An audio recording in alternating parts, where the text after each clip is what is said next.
Sherry's Beauty Shop, her maiden name is Eikenberry, and the adjoining office space used to be Guy Wemple's furniture store and funeral home until the 1960s.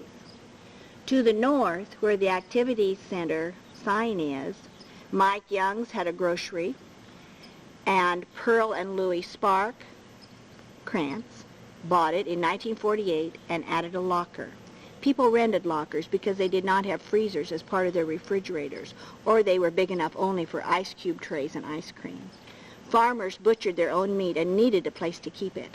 Louis Spark Krantz had Palmyra groceries during 4 decades and retired in 1969.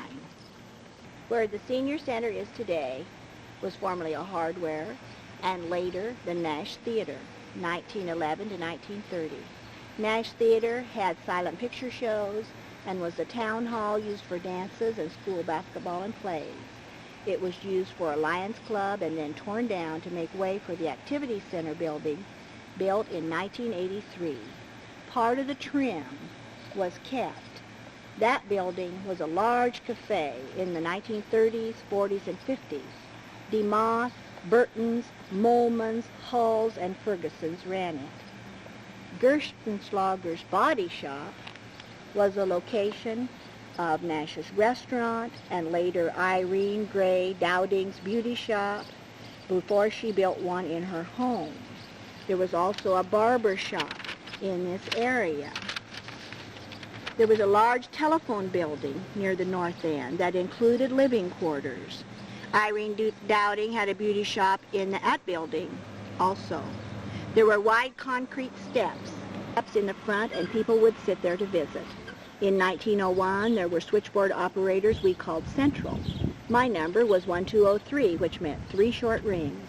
Neighbors on the same line heard those rings and could listen in.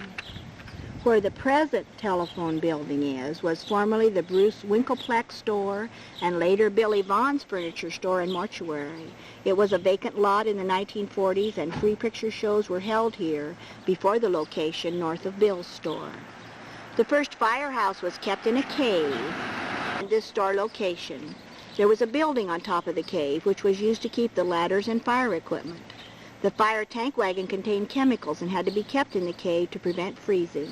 The concrete ramp, which was used to get the tank out of the cave, had impressions for men to place their feet for leverage.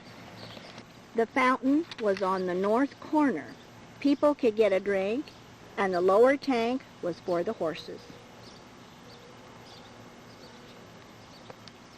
There were earlier libraries in other locations that burned. They were in the basement of the town hall and above the drugstore. The Women's Club worked for the current building that opened in 1920. Lily Frances Beecham, and Dorothy Dwinell have been librarians. This was the home of Chris and Marie Olson, who ran the hardware store where the present Lodge Hall is located.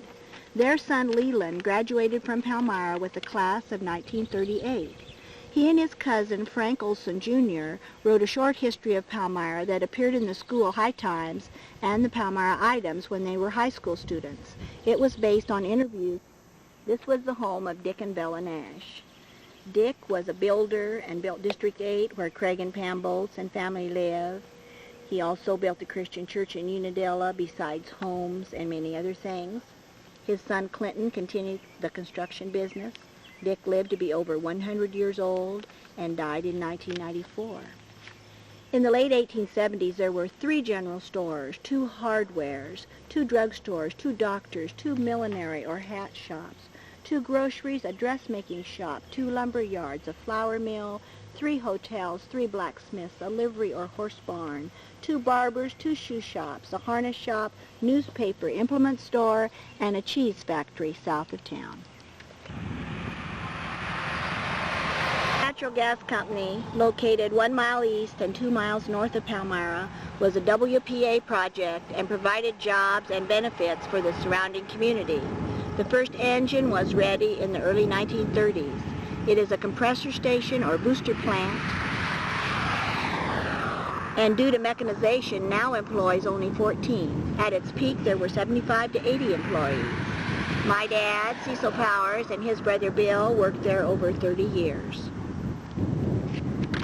There were conflicting reports of population, so I called the State Historical Society and they gave me the following report from Blue Books. 1870, 886 people. 1880, 239 people. 1900, 301 people. 1910, 334 people. 1920, 317 people.